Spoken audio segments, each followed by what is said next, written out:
Hello friends, Heidi here from Rain Country. God is good all the time. And I'm here today for another this and that video. And if you're new, these videos are just, well, pretty much what they're called, a this and that. And so I'll be talking about several different topics, but keep in mind when I do videos like these, though sometimes I'll include a little instruction in them. A lot of times they're about answering questions, showing you some ongoing projects or new projects I've started, and or to direct you back to some older videos I have that already show how to do these things. So if you see something in here that interests you, be looking down below in the description box for the video links that I will have that will be more detailed and specific on how to make the different things. But one of the things I will talk about how to make today is fermented garlic, because it's super easy to do. Now, all of the fermenting I do these days is based off of my homemade fermentation starter. Now for that, if you're new to this whole concept, I will link down below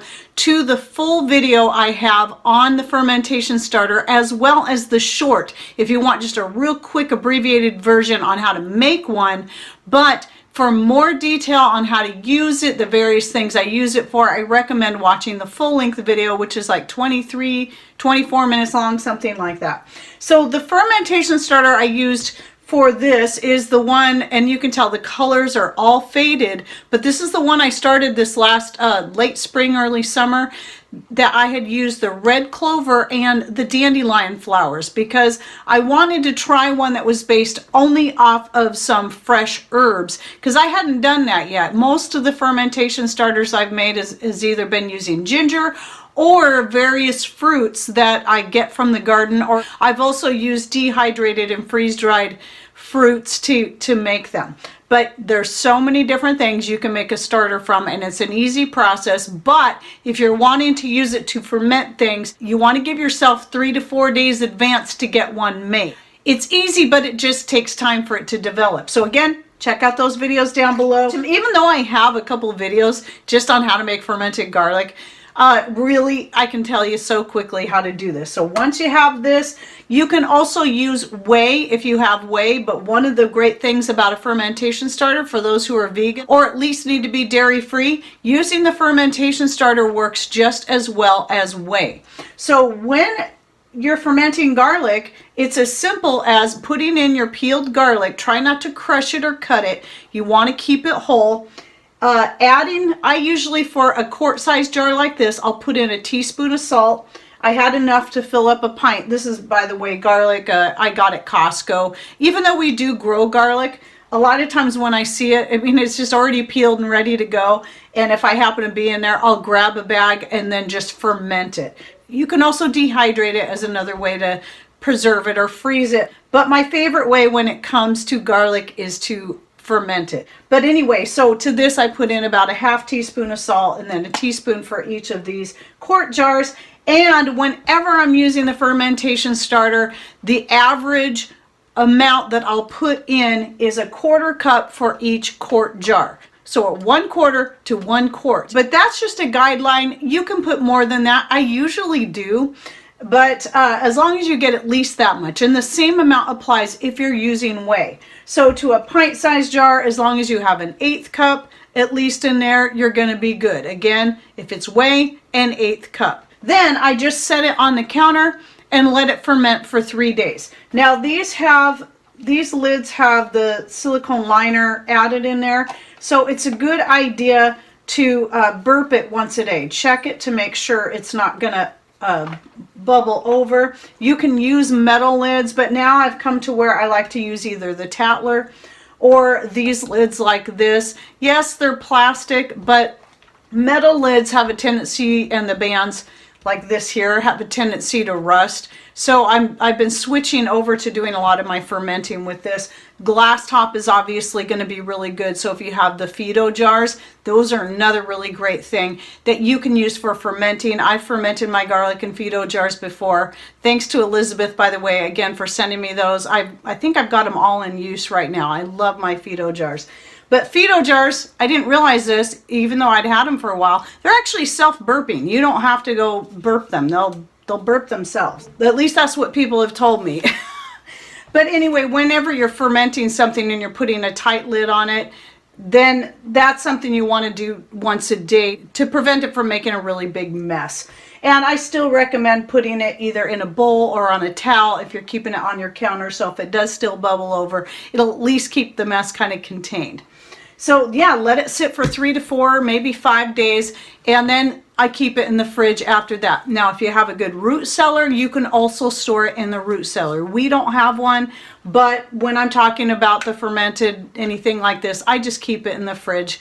At least we have a good sized refrigerator, and we have solar power, so that's one of those things we don't have to worry. If the public power goes out, we have solar power, and we also have gas generator backup, so I don't worry about my frozen or refrigerated items in that case. But yes, fermented foods will keep very well in any kind of cool area. And the reason you want to keep them cool, even in a warm area, they'll keep. You just don't want them too hot. One of the things that will happen is they'll keep fermenting and they'll keep bubbling when they're in a warmer place, and then you're going to have more messes. And this is one reason why it's best to keep them in a cool place, and it keeps that fermentation process, it keeps it slowed way down. So once you have something where you want it, it's still going to keep fermenting to a degree, but it's not going to ferment as quickly, and so you can kind of have better control over it that way. One of the reasons I like doing this with the garlic when it's whole like this, and by the way, I forgot to talk about this. This is the one I fermented last year. So I did the same thing where I bought a bunch of garlic, and I still have a whole quart jar left here. And you can see how it looks. So this is at least a year old, and it's still good. That's what's great about that. If you were just to buy the whole garlic and just stick it in your fridge, that big, I don't remember how many pounds it is, but you stick it in your fridge, you're not going to be able to work through it fast enough as it is before the garlic starts to go bad. But if you ferment it, it's going to stay good for years like that. That's the great thing about fermenting. Yes, you still gotta, it's still best to keep them chilled, but they will keep for a very long time. Like some things you put in the refrigerator are still gonna spoil after a week or 2 or 3, but fermented goods will last in your fridge for years, literally for years. And I've done with this with my homegrown garlic as well. This is a way I can have garlic in a more fresh form where it still has all those good nutrients in it. And you can use this, and I have, for making the honey infused garlic. So it's already fermented. I just got to put the honey in there, and that's one of those things you can do for a good cold and flu remedy or prevention. I do have a video on my own personal recipe I came up with, and I love it, and I will link to that down below. You can see a picture of it right here. It's spicy. I actually did 2 versions. I did one where I used my own homegrown 5-color Chinese peppers, and that one was really good. And then on the second one, I decided to add even more to it just to give it more of that immune boosting properties. And boy, it's really good.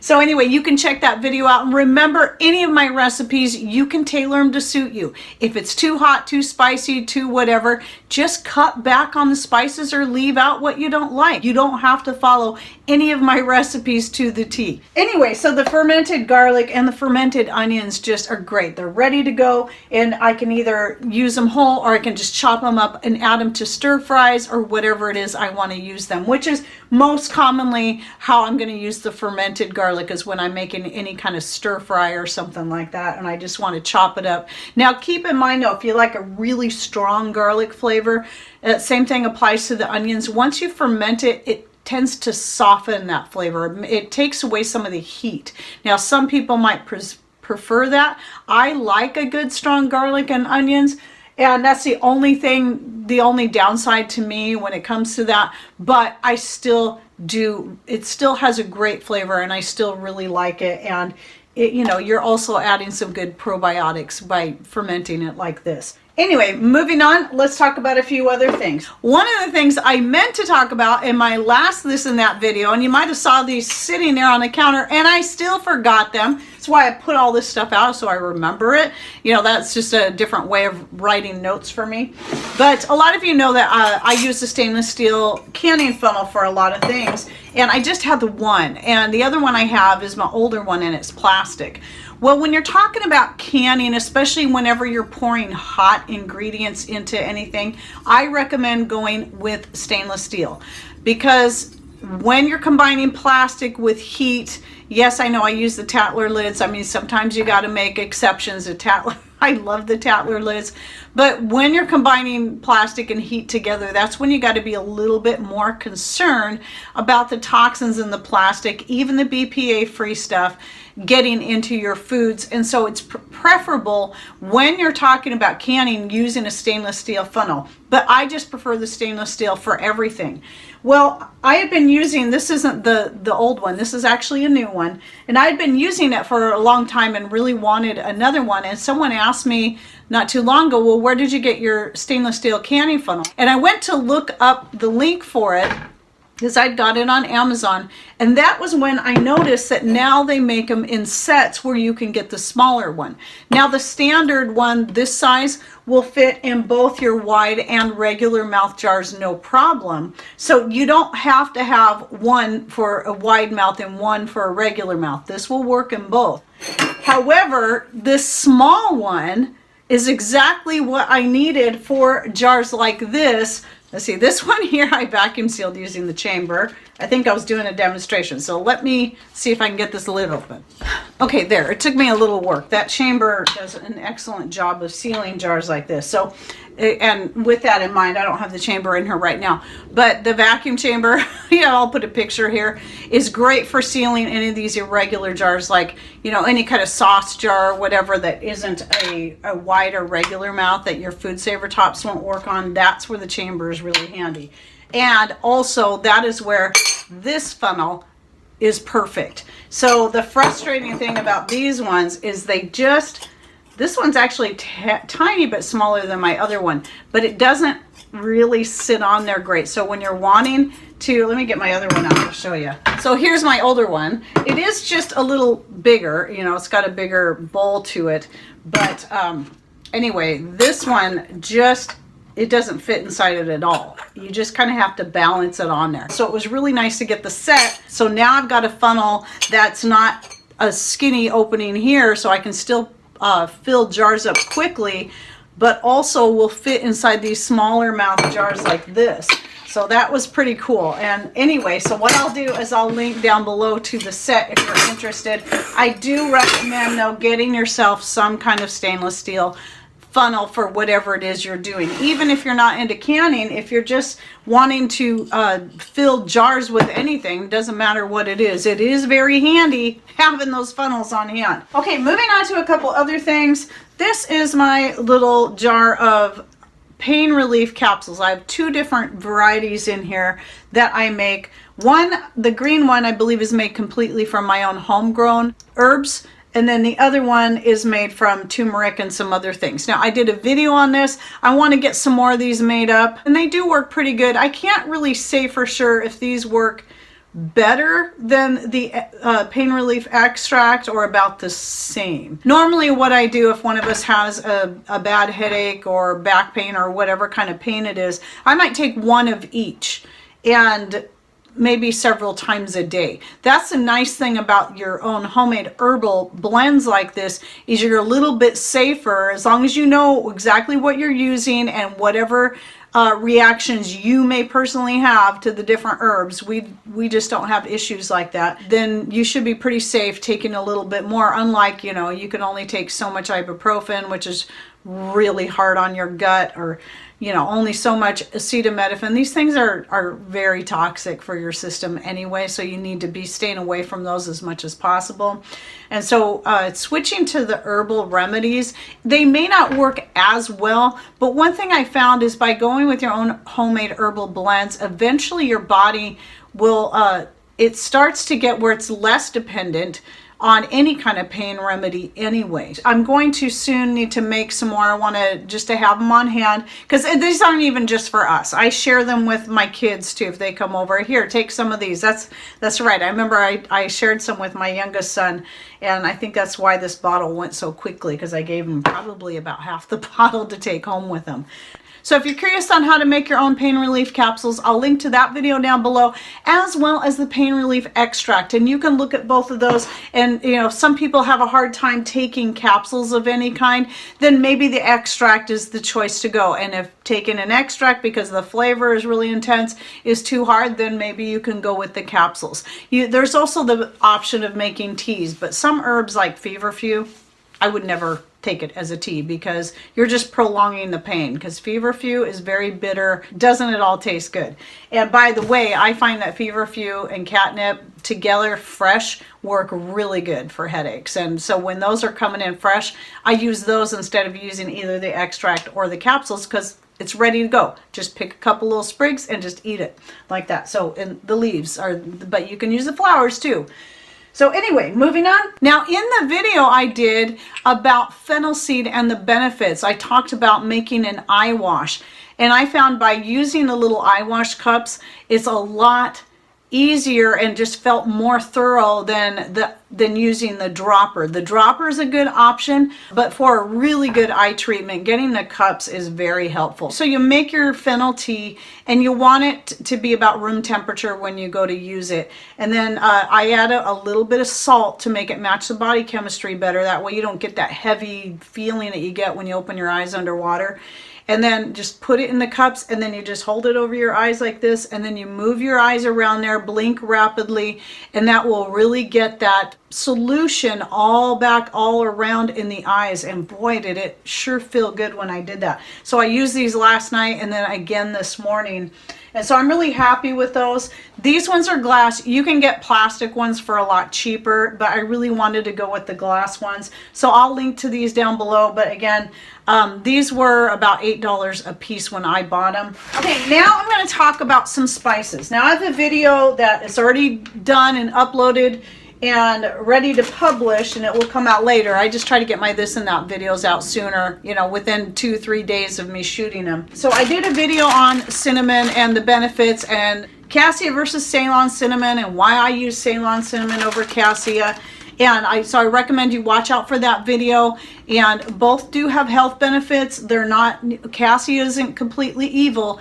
It's just the thing is, if you use it in high quantities, you really need to go with Ceylon, which is, yes, more expensive.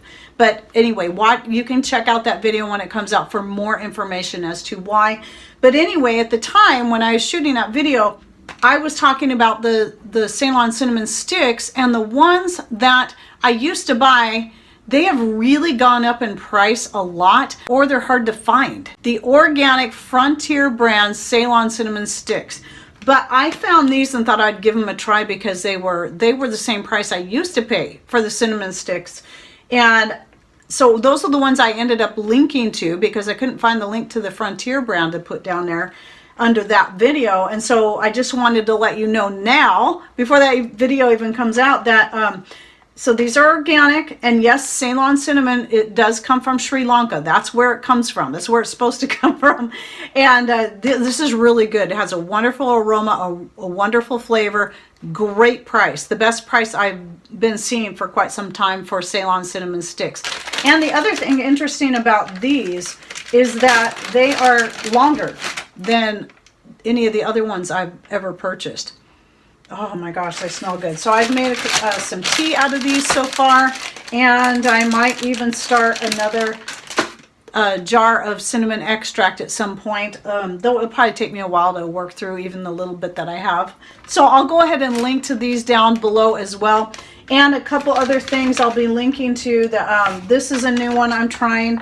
Now, I love nutmeg, and the last nutmeg I bought was whole nutmeg, because really it's best for nutmeg if you can grate it whole, but I love the convenience of having ground nutmeg on hand. A few years ago, nutmeg just skyrocketed in price, where I used to be able to buy a pound of nutmeg for about $20 tops, and that's max, and it had skyrocketed up to $45 for a bag of ground nutmeg for a pound, and I couldn't believe it. Well, it's recently come down in price considerably, still not totally back down to where it was, But I did find, again, this is another brand, and I hadn't tried it before, but this is the best price I have come across for ground nutmeg. I can't believe it. I think it was $8 for 8 ounces. So I have 2 8-ounce bags. So for $16, I got myself a whole pound of ground nutmeg. And it is kind of nicer having in smaller bags in the fact I would have got a 1-pound bag if they had it, but they only offered it in the 8-ounce, but it was still just the best price I've seen in years. And so this one I've opened up. Now the nice thing about bags like these, if they're already in a Mylar bag, I just leave them in there. It's great because it's going to keep them dark, and you know, as long as you keep them well sealed, they're going to be safe in there. You can still take them out and repackage them into jars if you prefer, but again, you're not getting any light exposure already in these, so you don't have to worry about covering the jars or whatever. So anyway, trying this out. I've used it in some teas recently. Again, nutmeg is one of my, I think I like nutmeg better than cinnamon. As much as I like cinnamon, nutmeg, I adore it. And so now that I'm able to find a better price on it again, I'll be using it more again like I used to. And it's one of the spices I do like to add to my mixed spice blend that I've been leaving out for a while because I was down to just a little bit of ground nutmeg and I didn't want to grind up from the whole nutmeg, all that, and also because of the price being so high. So now I'll be putting this back in my mixed spice blend that goes in my coffee, my teas, my jet fueled latte blend, which I'll link to the mixed spice blend down below as well as the jet fueled latte recipe. But I can't remember if I used the nutmeg in that recipe for the mixed spice blend, but consider adding some of that to that. I would say I would put in probably at least the same amount as I did with the cloves in that, if I didn't already in that recipe, or even more. So I'm recommending this brand right here for price and quality. Again, the aroma and the flavor are wonderful. It is organic. But then another thing I found out, I haven't tried these particular black seeds yet. I will be shooting the video eventually. I just need to get down, do some more studying again, take some notes. And, you know, I'm trying to do a whole bunch of other videos as well. So it's just another one of those in the list of videos I got to do. I'm decided to try the Pterosaur black seeds this time. I have a different brand that I've used in the past.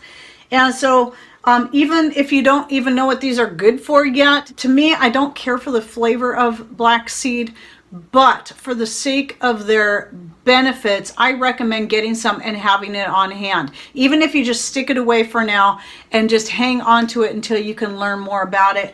But as I said in the fennel seed video, the black seed combined with the fennel seed was something that we'd normally take about a teaspoon every day and actually chew it. You don't have to do that, but I like to do that because it's also, the fennel seed in particular is very good for oral care. And so chewing that, you know, if you just chew on a little bit of fennel seed, you'll be amazed at how fresh it makes your mouth feel and your teeth clean. My teeth feel so clean after doing that. And yes, I still brush, but in a pinch you could do that and go, wow, you know, my teeth feel pretty clean. So I mean, think about this. What did they do before toothbrushes? I keep thinking they probably chewed on a lot of things that were really good for oral care, and that's how they clean their teeth. You know, it kind of makes sense. Though I haven't actually opened these up and tried them yet, I've used Pterosaur brand stuff quite a bit. I have used a lot of their products. They are organic and non-GMO certified, and so I feel pretty good about this. And no, I haven't tasted them because I'm pretty sure they're going to taste just like the other black seed that I really don't care for the flavor of. Who knows? Maybe I'll find out these ones actually taste better. But anyway, I'll go ahead and link to these down below. Another thing about Pterosaur is they're another one that you can get. Usually you can find their products on Subscribe and Save, so it's another reason why I like those. Oh, and my meads are still coming along back here. So the last video that you might have seen that had anything to do where I mentioned mead, I didn't have the cherry one started yet. And that one's, these two back here are both made with freeze-dried fruits. So freeze-dried strawberries, freeze-dried cherries, both from Mother Earth products. And then of course honey, because you have to have honey to make mead.